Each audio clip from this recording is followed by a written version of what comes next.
अस्सलाम वालेकुम। आज का जो एडिटोरियल है वो एनर्जी एंड सस्टेनेबिलिटी के बारे में है। तो जैसे कि आप जानते हैं बेसिक पर्पस जो न्यूज़पेपर पढ़ने का वो यही होता है, या तो हम राइटिंग एक्सप्रेशन ढूंढ रहे होते हैं या तो हम उसमें से कोई फैक्ट्स ढूंढ रहे होते हैं जिससे हम अपना ओपिनियन बिल्ड कर सकें।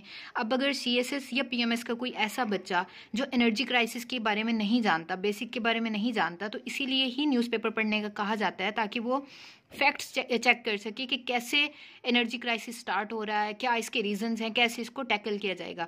तो हम ढूंढते हैं इससे पॉइंट्स कैसे न्यूज़पेपर को पढ़ते हैं। राइट, तो स्टार्ट करते हैं फर्स्ट से।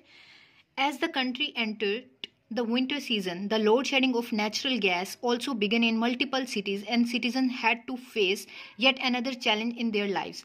तो वो कह रहे हैं जैसे ही विंटर सीजन स्टार्ट हुआ है, लोड शेडिंग जो है नेचुरल गैस की वो भी मल्टीपल सिटीज़ में स्टार्ट हो गई है, जिसकी वजह से बहुत ज़्यादा चैलेंजेस फेस कर रहे हैं लोग।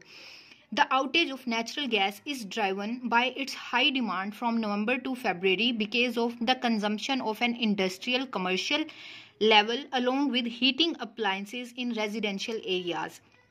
तो क्यों स्टार्ट हुआ है, वो बोल रहे हैं कि एक तो रीज़न है कि हमारा जो कंजम्पशन है इंडस्ट्रियल सेक्टर में वो ज़्यादा हो रहा है, जिसकी वजह से जो नेचुरल गैस का जो क्राइसिस है वो स्टार्ट हुआ है। दूसरी रीज़न ये है कि जो कमर्शियल लेवल पे हम लोग हीटिंग अप्लाइंसेज यूज़ करते हैं, वो चाहे गीज़र, हीटर इन रेजिडेंशियल एरिया वो हो सकते हैं, राइट, जिसकी वजह से आपका जो नेचुरल गैस का क्राइसिस है वो स्टार्ट हो रहा है। The fact is that natural gas reserves are declining in Pakistan. जो चागे में हमारे नेचुरल गैस के रिसोर्सेज हैं, रिजर्व्स हैं, वो ख़त्म हो रहे हैं। डिक्लाइन मतलब रिड्यूस होना, कम होना। The demand is of course increasing not only on an industrial basis but also due to surging numbers in population in urban centers. अब देखें यहाँ पे दो रीजंस बताई गई हैं क्यों डिमांड जो है वो ज़्यादा हो रही है, इंक्रीज हो रही है। एक तो है इंडस्ट्रियल बेसिस पे जो हमें ज़रूरत होती है नेचुरल गैस की, जो हमारी इंडस्ट्रीज़ हैं, राइट। जो दूसरा जो मेन रीज़न है वो surging number in population in urban cities centres, जो अर्बन पॉपुलेशन हमारी इंक्रीज़ हो रही है जिसकी वजह से हमारी डिमांड ज़्यादा हो रही है, राइट। अब यहाँ पे देखिए कंजंक्शन का यूज़ किया गया है, एक नॉट ओनली बट ऑल्सो। जहाँ पे भी आप नॉट ओनली लगाते हैं उसकी दूसरी साइड पे बट ऑल्सो लाजमी लगता है। इस कंजंक्शन का यूज़ हम कहाँ करते हैं, जहाँ हमने ये कहना होता है कि ये तो है ही, इसके साथ दूसरी रीज़न भी है, जहाँ पे भी हमने दो फैक्ट्स को बताना होता है उसकी जगह हम लगाते हैं कि यहाँ पे देखिए हमने लगाया है कि जो इंक्रीज़ हो रहा है वो इंडस्ट्रियल बेसिस पे तो हो ही हो रहा है, उसकी दूसरी रीज़न क्या है कि पॉपुलेशन जो है वो इंक्रीज़ हो रही है जिसकी वजह से डिमांड हमारी नेचुरल गैस की वो ज़्यादा हो रही है, राइट। तो हमें यहाँ से एक पॉइंट मिल गया कि क्यों इंक्रीज हो रही है डिमांड जो है वो नेचुरल गैस की, तो वो ये एक पॉइंट आपको मिल गया, राइट। इसके नोट्स बना सकते हैं आप न्यूज़पेपर से, ऐसे बनते हैं नोट्स। सेकेंड पैराग्राफ है multiple option such as import through pipelines liquefied natural gas, जिसे हम एलएनजी बोलते हैं, from gas producing countries could be an alternative source but that is an expensive option. अब वो बता रहे हैं कि आप या तो इंपोर्ट कर सकते हैं अगर आपके नेचुरल रिसोर्सेज जो हैं वो डिक्लाइन हो रहे हैं, तो दूसरा ऑप्शन आपके पास क्या बचता है कि आप इंपोर्ट करें। वो एलएनजी हो सकती है, वो पाइपलाइंस के थ्रू हो सकती है, जिसे हम एक तापी भी बन रहा है प्रोजेक्ट। तो गैस प्रोड्यूसिंग कंट्री से हम ले सकते हैं, जैसे कि रशिया से लेने की बात चल रही थी, तो कुड भी अल्टरनेटिव सोर्स हो सकता है। ये एक अल्टरनेटिव सोर्स है आपके पास, बट ये क्या है, एक्सपेंसिव ऑप्शन है, राइट। तो ये इतना इजी तो है नहीं। Similarly gas exploration is on agenda and Pakistan can surely look into finding larger reserves but that is going to be a long term option. अब दूसरा वो बता रहा है कि आप पाकिस्तान क्या कर सकता है, अपने नेचुरल रिजर्व्स जो हैं उनको एक्सप्लोर कर सकता है। जैसे कि एक रिकोडिक का केस चल रहा है, तो हम क्या कर सकते हैं, एक्सप्लोर कर सकते हैं जो हमारी अपनी टेरिटरी में नेचुरल रिजर्व्स हैं उनको एक्सप्लोर कर सकते हैं। लेकिन ये क्या है, ये लॉन्ग टर्म ऑप्शन है। पहला जो ऑप्शन था इंपोर्ट करने वाला वो क्या था, एक्सपेंसिव था। दूसरा क्या है, ये लॉन्ग टर्म है क्योंकि इसके लिए बहुत सारे रिसोर्सेज चाहिए ढूंढने के लिए। The recommended way on a short-term basis is to replace natural gas with electricity, which must be clean, green, affordable to the majority of the masses in the country. अब अफोर्डेबल पाकिस्तान के लिए क्या है, एक तो एक्सपेंसिव है, दूसरा long term है, तो जो लास्ट वन बचता है वो क्या है कि नेचुरल गैस को आप रिप्लेस कर दें इलेक्ट्रिसिटी से, बिजली से। बिजली भी कौन सी होनी चाहिए, जो क्लीन एंड ग्रीन एनर्जी से बन के आती हो। आप हीटर चला रहे हैं, वो किस पे शिफ्ट कर दें, आप इलेक्ट्रिसिटी पे कर दें। गीज़र चल रहे हैं, उसको भी इलेक्ट्रिसिटी पे कर दें। लेकिन इलेक्ट्रिसिटी कौन सी होनी चाहिए, जो क्लीन एंड ग्रीन हो, जो हमारे जो पॉपुलेशन है उनके लिए अफोर्डेबल भी हो, राइट।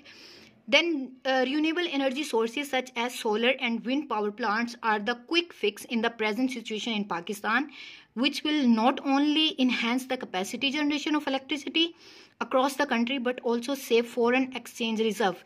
Right? अब वो कह रहे हैं कि जो क्विक फिक्स इन है वो हमारे पास क्या है, सोलर एंड विंड से जो हम इलेक्ट्रिसिटी बना सकते हैं, सूरज से और हवा के ज़रिए जो बन सकती है. अब देखें फिर नॉट ओनली बट ऑल्सो को यूज़ किया गया है. यहाँ पे 2 फैक्ट बताए गए होंगे. जो हम सोलर से बना रहे हैं वो क्या करेगी, वो सिर्फ ना सिर्फ इन्हेंस करेगी कैपेसिटी जनरेशन इलेक्ट्रिसिटी की, बल्कि कंट्री को फॉरेन एक्सचेंज रिजर्व भी जो है वो हमारे सेव होंगे. वो कैसे होंगे कि जब आप इंपोर्ट नहीं करेंगे इलेक्ट्रिसिटी, या जब आप ऑयल या गैस इंपोर्ट नहीं करेंगे बिजली बनाने के लिए, तो वो आपके जो फॉरेन एक्सचेंज रिजर्व हैं वो भी सेव रहेंगे. और दूसरा उससे क्या होगा कि ये आपकी इन्हेंस कर देगी कैपेसिटी, बिजली बनाने की कैपेसिटी. राइट. अब नेक्स्ट पैराग्राफ देखते हैं. Different countries in the world have opted for an all electric policy for home appliances and transportation, and the idea is emerging as a feasible road map for meeting the future's energy requirement.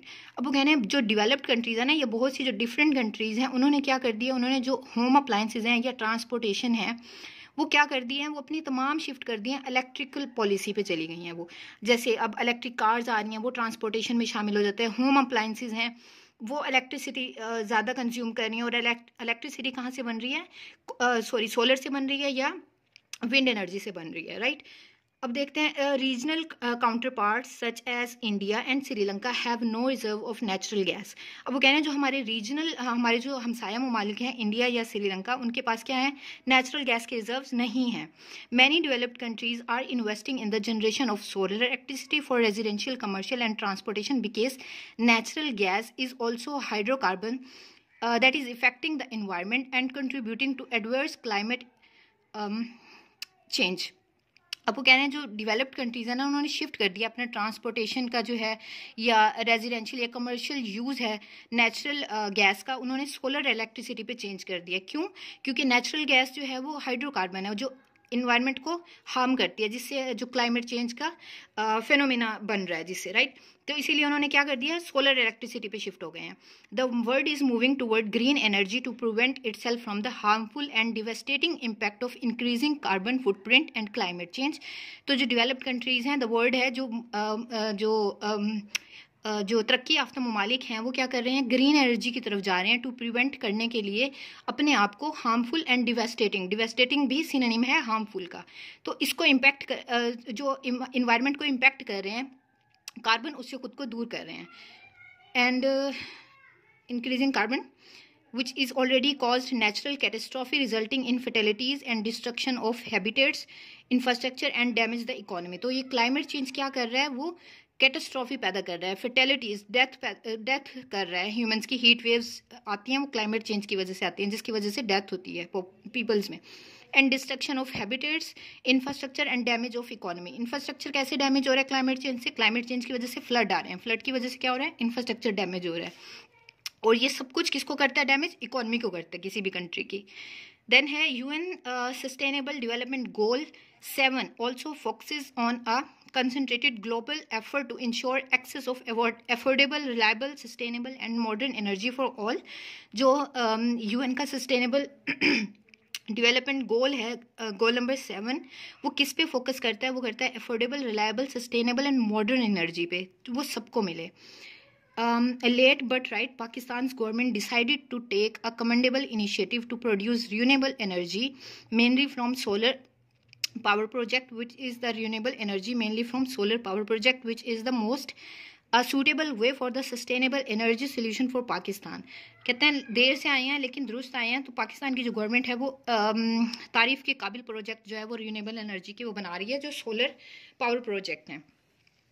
अच्छा, ये आप add कर सकते हैं पाकिस्तान के जब हम बताएंगे. ये देखें, indicative generation capacity expansion plan 2020 prepared by the national transmission and dispatch company. Pakistan will have to increase its power generation capacity to 57 gigawatt by 2030.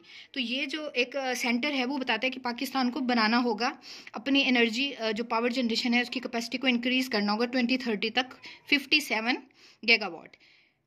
Okay, the country will have to invest around $32 billion by 2030 to develop new power project. अच्छा, 2030 तक $32 billion भी हमने invest करने हैं power project में. According to plan renewable energy is also on the cards for an environment. To the plan, renewable energy is also cards on the environmentally cognized alternative to meet the future needs. अब यही जो है हमारे पास plan है अपनी future जो demand है उसको पूरा करने के लिए. A few months ago, Prime Minister Shehbaz Sharif gave the go-ahead for the execution of 10,000 megawatt of solar energy project in the country. अब ये शहबाज शरीफ ने एक प्रोजेक्ट पेश किया. The plan will attract huge local and foreign investment in the country in a short period and will encourage private sector including power utilities and industrial unit to set up solar power plants. अब इतनी जो 10,000 जो megawatt solar energy के projects हैं वो शहबाज शरीफ ने start किए हैं. और वो सब क्या करेगी? अच्छा, ये प्रोजेक्ट लोकल और फॉरेन इन्वेस्टमेंट को अट्रैक्ट करेंगे. It is said that the country would witness different solar energy parks in the future once the trend is streamlined and more steps are taken in this regard, including investment policies, tax holiday and bank finance facilities. अच्छा, वो कह रहे हैं कि ये predict किया जा रहा है कि कंट्री जो है ना वो एक बहुत ज़्यादा राइज देख सकता है सोलर एनर्जी में. सोलर एनर्जी पार्क्स बन सकते हैं अगर ये प्रोजेक्ट जो है वो अच्छे से इनिशिएट किया जा सके, जिसमें अगर इन्वेस्टमेंट पॉलिसी दी जाए, टैक्स हॉलीडेज दी जाए, बैंक फाइनेंसिंग फैसिलिटीज दी जाएं. तो the Sindh solar energy project under with K electric is collaborating with the government of Sindh for the addition of renewable energy is another initiative that will help to increase the supply. अब K electric की collaboration से Sindh government renewable energy के initiative start कर रही है, वो भी help करेंगे आपकी इंक्रीज करने में एनर्जी सप्लाई में. The inflows of foreign and investment in the country will also produce innumerable benefit to the economy, including establishment of assembly of manufacturing plants of solar energy, generating of skilled human resources, and last but not least, the saving foreign exchange reserve to the national exchequer. तो यहाँ पे ये बता रहे हैं कि अगर foreign investment attract कर लेते हैं तो उससे क्या होगा, हमारे पास इंफ्रास्ट्रक्चर बनेगा इलेक्ट्रिक इनको बनाने के लिए. फिर उसके साथ साथ हमें चाहिए होगी लेबर, चाहिए होगी स्किल्ड लेबर चाहिए होगी. और फिर उससे हमारे फॉरेन एक्सचेंज रिजर्व भी सेव रहेंगे क्योंकि हमें इम्पोर्ट नहीं करना पड़ेगा.